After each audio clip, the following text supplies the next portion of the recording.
जैसा कि सभी को विदित है, विगत दिनों से इष्टोपदेश ग्रंथ चल रहा है।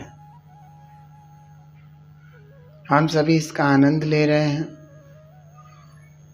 और कौन अपने इष्ट तक पहुंच रहा है इसका तो कुछ मुझे पता नहीं है, लेकिन ये तो अपने अंतरण की भाव और भावना है।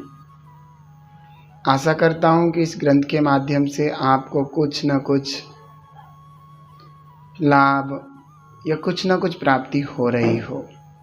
इसी भावना के माध्यम से इस ग्रंथ का रोज वाचन हो रहा है। यह ग्रंथ आचार्य भगवान पूज्यपाद स्वामी द्वारा रचित है। आज इस ग्रंथ का 17वां श्लोक चलेगा। यह 17वां श्लोक आचार्य भगवान ने बड़े ही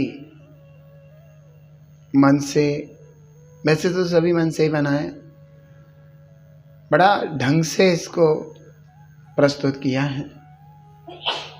अपनी लेखनी के माध्यम से इसको संजोया है और यह श्लोक हमारे जीवन को उत्थान करने वाला हो, हमारे आत्म परिणामों की विशुद्धि का कारण बने, निर्मलता का कारण बने, पवित्रता का कारण बने, ऐसा भाव मैं करता हूं। तो 17वां श्लोक बड़ा ही सुंदर है। चलो हम सब लोग इसको सुनते हैं और फिर इसका अर्थ समझते हैं। आरंभे तापकान प्राप्तावुत्तृप्ति प्रतिपादिकान अन्ते सुदुस्त्य जान कामान कामम कसेवते सुधी। आचार्य भगवान कह रहे हैं कि ये जो भोग है ना संसार के 5 इंद्रियों के विषय,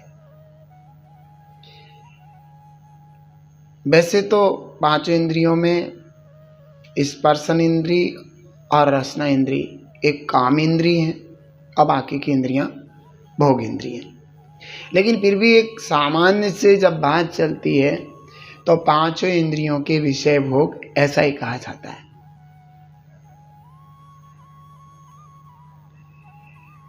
तो इन 5 इंद्रियों के जो विषय भोग हैं उनके बारे में आचार्य भगवान कुछ बताना चाहते हैं हमारे लिए, जिससे कि हमारे जीवन का उद्धार हो, हम अपने लिए कुछ कर सकें, हम इन 5 इंद्रियों के विषयों में ही अपने जीवन को व्यर्थ ना गंवाएं। संसारी जन तो यही कार्य करते हैं कि उनको 5 इंद्रियों के विषय ही आनंदित लगते हैं। कैसे इन विषयों को प्राप्त किया जाए, इसी में उनका नित्य ही दिमाग चलता रहता है। इन विषयों की तरफ कैसे दौड़ा जाए, कैसे प्राप्ति हो इनकी, एन कैन प्रकारेण जैसे भी हो सकता है कि इन 5 इंद्रियों के विषयों की प्राप्ति हमें हो जाए, चाहे छल से हो, चोरी से हो, हिंसा से हो, किसी भी तरीके से हो, लेकिन होना चाहिए। अच्छे से हो, बुरे से हो, ये कुछ भी नहीं है। चाहे दूसरे का नुकसान हो, चाहे कुछ भी हो जाए, हमें 5 इंद्रियों के विषय प्राप्त होना चाहिए। अंधा हो जाता है व्यक्ति। पहली बात तो ये है कि यह व्यक्ति मिथ्यास से इसके काली पट्टी बंद रखी आंखों में, अंधेरा छाया हुआ है, तो अश्रद्धा बैठी हुई है और कुछ दिखता नहीं है, तो फिर अपने मन से जैसा उचित लगता है वैसा ही करता है। जो अपना नहीं उसके अपनेपन में जीवन चला गया, पर मैं अपनापन करके हाँ मैं अपने से चला गया। विषयों की लालसा में व्यक्ति सोचता है कि मैं दूसरे को छल रहा हूं, लेकिन भाव ले उसका तो अपने कर्म का उदय है, जैसा होगा सो होगा। तू नहीं करेगा, दूसरे के निमित्त से होगा, लेकिन तू अपने आप को छल रहा है। छल एक कसाय है, मायाचारी। उसके द्वारा तू अपनी आत्मा को छल रहा है, अपनी आत्मा को पतित कर रहा है, तुझे खुद नहीं पता। कर्मों के आश्रवबंध के बीच में बैठा हुआ घोर संसार की दुर्गति का पात्र बन रहा है, ये तुझे कुछ भी नहीं पता। तो आचार्य भगवान यहाँ पर यही कहना चाहते कि ये जो संसार के भोग हैं ये दुखदाई हैं, कष्टदायी हैं, इनके पीछे अंधी दौड़ मत कर। अंधी दौड़ से मुझे एक दृष्टांत याद आ गया, शायद मैंने पहले कभी बताया था। अंधी दौड़ इसको भी कहते कि एक भेड़ आगे भाग भाग करके जा रही थी। भेड़ अपना मुंह नीचे करे रखती हैं, उसके पीछे बहुत सारी भेड़ें भाग भाग के जा रही थी। वह भेड़ कुएं में गिर गई, सारी की सारी भेड़ कुएं में गिर गई। वे नीचे को मुंडी करके चलती है तो उनको दिखता नहीं है, वो तो ये लग रहा है कि सामने वाली जा रही है तो वो सही जा रही होगी, हम भी जा रहे हैं। अपना विवेक नहीं लगाते, तो इसलिए सारी की सारी भेड़ क्रम से कुएं में गिर गई। इसको भेड़ चाल नाम से भी एक कहते हैं, मुहावरा है भेड़ चाल। ऐसी मैंने एक बार एक दृष्टांत सुनाया था। एक खरगोश एक पेड़ के नीचे सो रहा था, गहरी नींद में था। आंधी सी चली, उस पेड़ की सूखी डाल थोड़े पीछे को धड़ाम से गिर गई और वो जो है जागा। उसने अपने मन में ऐसे ही बना लिया, बादल गिर रहे हैं, भागो यहाँ से, भाग दिया। सारे जानवर उसके पीछे पीछे भागने लगे। एक कोई हमारे जैसा सज्जन व्यक्ति पीछे वाले जानवर से कहते, हिरन से, कि भाई क्या बात है, तू क्यों भागी जा रही है? हमें नहीं पता, आगे वाले को पूछो, मरेंगे, बचाना है अपने आप को, इसलिए भाग रहे हैं। वो दूसरे से पूछता है, ऐसे उसने कहा। आगे जा कर के वो खरगोश जो सबसे आगे भाग रहा था उससे पकड़ा, हाँ भाई क्यों भाग रहा है भाई? अरे जाओ भागो, तुम भी भागो, बादल गिर रहा है, हम सब मर जाएंगे। कहाँ गिर रहा है बादल? वहाँ पे गिर रहा है, तो तू यहाँ क्यों भाग रहा है? चल पहले देखा बादल कहाँ गिर रहा है। जाके देखा तो पेड़ था, पेड़ के पीछे जहाँ सोया था वहाँ पे पीछे एक डाली टूटी गिरी हुई थी। ये बादल गिरा है क्या? ये लकड़ी टूट करके नीचे गिर गई और तूने सारे जंगल के जानवरों को परेशान कर दिया। अंधी दौड़। आज देखो बाल की कटिंग ऐसी, कोई जैसे नक्की होती है, नक्की निकलती है, ऐसे कोई केमिकल लगा के उसको बाल को ऐसे ऐसे करके उठा लेते हैं। किसी के बाल सीधे छज्जे से ऊपर हो जाते, जैसे करंट लग जाता है तो बाल ऊपर को उठ जाते। कैसे कैसे उल्टे सीधे बालों की कटिंग, खुद को नहीं पता चलता कि हम कितने दुनिया के सबसे पागल व्यक्ति दिख रहे हैं, सबसे बावले व्यक्ति दिख रहे हैं। बस कराना है। छोटे छोटे बच्चों के बाल कटेंगे, यहाँ बिल्ली के पंजे से छाप दिए 2 कटिंग से। मतलब ये बिल्कुल भी किसी को नहीं पता हम क्या कर रहे हैं, क्या नहीं कर रहे हैं। वो अच्छा दिख रहा है, बुरा दिख रहा है, बस दुनिया कर रही तो हम कर रहे हैं। तो इस तरीके से अनेक प्रकार से हम पाश्चात्य संस्कृति को अपना करके, या ढपोसली संस्कृति वर्तमान में जो खुद भारतीय लोगों ने अपने मन से विकल्पों से बना ली है, उसको अपना करके अपने जीवन को व्यर्थ कर रहे हैं। अच्छा नहीं लगता। तो इसे कहते हैं अंधी दौड़। जैसे लोग कर रहे हैं, चल रहे हैं, अपना रहे हैं, हम भी वैसे ही चल रहे हैं, कर रहे हैं, अपना रहे हैं। क्या ठीक है, क्या ठीक नहीं है, क्या हमारी दुर्गति का कारण, क्या हमारे उत्थान का कारण, हमें क्या करना चाहिए, क्या नहीं करना चाहिए, कैसे चलना चाहिए, कैसे खाना चाहिए, कैसे पहनना चाहिए, कैसे पीना चाहिए, कैसे उठना बैठना सोना आदि चाहिए, कुछ भी नहीं पता है। जैसे लोगों को देख लेते हैं हम भी वैसे कर देते हैं।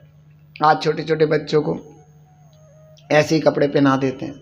हमने देखा, बच्चों ने देखा ये कपड़ा बहुत बढ़िया है, पहना दिया।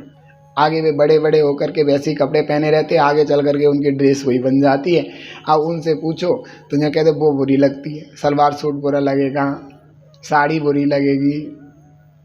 अब बड़े हो जाते हैं, उनसे कहो भाई साड़ी में मुनिराज को हार देना, मैं साड़ी नहीं पहन सकती, साड़ी बुरी लग रही है, और वो कटे फिटे कपड़े अच्छे लग रहे हैं, अर्धंग मतलब वो अच्छे लग रहे हैं। कितना फटे पुराने ऐसे उल्टे सीधी सब चीज़ें ये अच्छी लग रही हैं। आप बताइए कैसी स्थिति बनी हुई है संसार की, खुद नहीं समझ पा रहे हैं हम क्या होगा क्या नहीं होगा। समझ में आ रहा है? अंधी दौड़। तो ऐसे कहा कि 5 इंद्रियों के जो विषयों की सामग्री है ये सब उसी की सामग्री है। 5 इंद्रियों के जो विषयों की सामग्री है वह सामग्री हम किस तरीके से दूसरे से कॉपी करके पेस्ट कर रहे हैं अपने आप में, और हम जरा सा भी नहीं समझ रहे कि हमारा क्या हो रहा है। सब देख रहे हैं, जान रहे हैं, जवान जवान युवा युवा लोगों को कैंसर, अनेक प्रकार की बीमारियां हो रही हैं, अनेक प्रकार की स्थितियां बिगड़ रही हैं, खराब हो रही हैं। हम कुछ भी इस पर समझने के लिए तैयार नहीं है, बस करे जा रहे हैं। तो भगवान कहते हैं कि ये 5 इंद्रियों के जो भोग हैं वे दुख रूप हैं, उनकी प्राप्ति भी दुख रूप है और उनके भोगते समय की स्थितियां भी दुख रूप हैं। टोटल दी यही करना है कि इन चीज़ों को हमें बड़े अच्छे से समझना है और जो योग्य कार्य है वही करना युक्त है। तो यहाँ पर कह रहे हैं कि प्रारंभ में संताप देने वाले हैं। जो 5 इंद्रियों के भोग हैं प्रारंभ काल में संताप देने योग्य, संताप देते हैं, दुख देते हैं। पकड़ लो बेटा, उठा लो उसको अगर फिर रही तो प्रारंभ में संताप देने वाले हैं। तो कैसे संताप देते हैं तो सुनिए। जैसे मान लीजिए हमें कोई चीज खाने की इच्छा हुई, जब हम किसी चीज के खाने की इच्छा करते हैं तो मेरे पास जब तक वो चीज नहीं आती तब तक बहुत ज्यादा परेशानी हो जाती है, हमें दुख उत्पन्न होता है, अंदर से कष्ट उत्पन्न होता है, आकुलित व्याकुलित हो जाते हैं। आप कभी भी देखना कोई चीज है जब तक हमें नहीं मिलती है तब तक हम बड़े परेशान हो जाते हैं, पागल से हो जाते हैं। तो वो प्रारंभ काल में दुख देने वाले हैं। फिर कहां प्राप्त हो जाने पर तृष्णा को बढ़ाने वाले हैं। अब जैसे मान लीजिए रसगुल्ले की बात थी। अब रसगुल्ला जब मन में आया तो जब तक रसगुल्ला नहीं मिलेगा, जैसे घर में मम्मा से कहा रसगुल्ला बना दो, अब तुम बहुत देर कर रही हो, बहुत देर कर रही हो, ऐसे तो जल्दी बन जाता है रसगुल्ला, ऐसे कर कितनी आकुलता उत्पन्न होती है। जब तक देखते रहते हैं हाँ बन गया नहीं बन गया, सीख गया नहीं सीख गया, और उसमें चाशनी में नहीं पड़ा उससे पहले देखते हैं मम्मा कही रहे तो अभी रुक जाओ बेटा चाशनी में डलेगा, अरे नहीं इसको ऐसे डाले बेटे, थोड़ा सा सही होकर के डलेगा तब डलेगा, फिर उसमें अरे अब निकाल दो ना, अरे नहीं बेटा उसमें चाशनी थोड़ी देर भरेगी तब जाके अच्छा लगेगा। ऐसे कितनी आकुलता बनी रहती है। और ऐसे ही जब हमने एक रसगुल्ला खाया तो बड़ा अच्छा लगा, तो दूसरे रसगुल्ला की तीव्र इच्छा जागृत होती है। तो कहा कि प्राप्त हो जाने के बाद तृष्णा इच्छा को उत्पन्न करता है, भोग इस तृष्णा को बढ़ाने वाले हैं। अब कहा अंत में बहुत कठिनाई से छोड़ने योग्य है। अब क्या कहा कि जैसे मान लीजिए हमने इनको खा लिया, क्या मतलब खाने के बाद अब मान लीजिए हमारे पास एक रसगुल्ला के बाद 2 खाए, 2 खा लिए। अब मम्मा कहती है 2 से ज़्यादा नहीं खाना है, नहीं क्या हो जाएगा, या तो जाना नहीं होगा या फिर जाते रहोगे। समझ में आ गया? नुकसान करेंगे, पेट में दर्द करेंगे। अब भैया 2 खा लिए, अब तीसरे चौथे का नंबर था, बड़ा अच्छा लग रहा है, लेकिन क्या करें, छोड़े नहीं जा रहे, अब वो छूट नहीं रहे हैं, क्या करें, खाएं, इच्छा बनी हुई है। ऐसे कोई भी चीज़ के लिए हम ले सकते हैं। यहाँ पर ऐसे दुखमय 5 इंद्रियों के विषयों को कौन बुद्धिमान पुरुष बड़ी रुचि से सेवन करता है? बताओ कौन ज्ञानी, कौन बुद्धिमान पुरुष होगा जो बड़े अच्छे से बड़ी रुचि से उनको सेवन करे? ज्ञानी लोग तो नहीं करेंगे। ज्ञान कला जिनके घट जागी, बेजग माए सहज वैरागी, ज्ञानी मगन विषयन सुख माही, ये विपरीत संभव नहीं। अब ज्ञानी जीव 5 इंद्रियों के विषयों में मगन हों, ये विपरीतता संभव कैसे हो सकती है? केसलोच करना स्पर्शन इंद्री को कष्टदायी स्थिति है। तो ज्ञानी लोग तो ऐसे केसों को उपाड़ के फेंक देते हैं, लेकिन अज्ञानी लोग उन केसों को उपाड़ नहीं पाते। अज्ञानता के कारण स्पर्शन इंद्री के विषय बन जाते हैं वे लोग। या तो सुंदर सुंदर तरीके से दिखने वाले केस बनाएंगे, या फिर वो कतरनी, छुरा, कैंची उस तरह के माध्यम से उसे उतारना चाहेंगे, क्योंकि ज्ञानी को स्पर्शन इंद्री के विषय से कोई लगाव नहीं होता। ज्ञानी यानी कि समय सार को अपने चिंतन में लाने वाले, अपने चिंतन की वृद्धि करने वाले, जिन्हें अपना आत्मा ही अच्छा लगता है, शरीर नहीं। जिनको शरीर अच्छा लगता है वो काय को मुनि दशा के कार्य करेंगे। मुनि दशा के कार्य तो ज्ञानी लोग करते हैं, धर्मात्मा करते हैं। जिन्हें अपनी आत्मा से प्यार है वो करते हैं। जिन्हें अपनी आत्मा से विरोध है, आत्मा अच्छा नहीं लगता, आत्मचिंतन अच्छा नहीं लगता, वे जीव शरीर का पोषण करते हैं, शरीर की ओर भागते हैं, अपने जीवन को शरीर के लिए लगा देते हैं। इतना ही अंतर है ज्ञानी अज्ञानी। इसलिए मुनिराज को देख करके अज्ञानी दो लोग जो है बड़ा आश्चर्य करते हैं कि मुनिराज इतना सारा कैसे करते हैं, क्योंकि वे ज्ञानी हैं। अज्ञानी लोगों के वश की कहाँ है? वे तो मुनि दशा को भी लजा देते हैं, अपने जीवन को, मुनि दशा को दुनिया के सामने अन्य रूप से प्रदर्शित करते हैं। तो ऐसे हर इंद्री के विषय में हम क्रम से जान सकते हैं और अपने जीवन को उत्थान की ओर ले जा सकते हैं। तो ध्यान रखें, अज्ञानी बने रहना अच्छी बात नहीं है।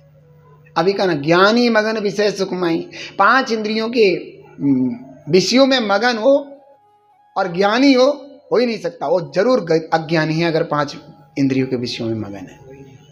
कहीं ना कहीं उसके ढील मटोल है, अज्ञानता है, अंधकार है, सिर्फ शब्दों में है, अंतरंग में नहीं आ पा रहा है। कहता है, बोलता है, समझाता है, लेकिन शब्दों में रह जाता है, अंतरंग में उतर नहीं पाता। और जब तक अंतरंग में नहीं उतरेगा, टैप रिकॉर्ड रोज बोलता रहता है, टपर टपर टपर टपर कुछ ना कुछ कहता रहता है, टैप रिकॉर्ड कहता रहता है, लेकिन उसके कोई भाव ही नहीं है, कुछ वो ही नहीं है, सब ऐसा ही है। ऐसे ही टैप रिकॉर्ड की तरह हम दूसरों को बताते हैं, अपने भी हुंकारे भर लेते हैं, लेकिन उस अनुरूप कार्य नहीं हो पाता। तो बुद्धिमानी कहाँ है, ज्ञानीपना क्या है, धर्मात्मापना क्या है? बुद्धिमानी, ज्ञानीपना, धर्मात्मापना तो अपने आप को मजबूत और पुरुषार्थशील, उद्यमशील बनाने में है।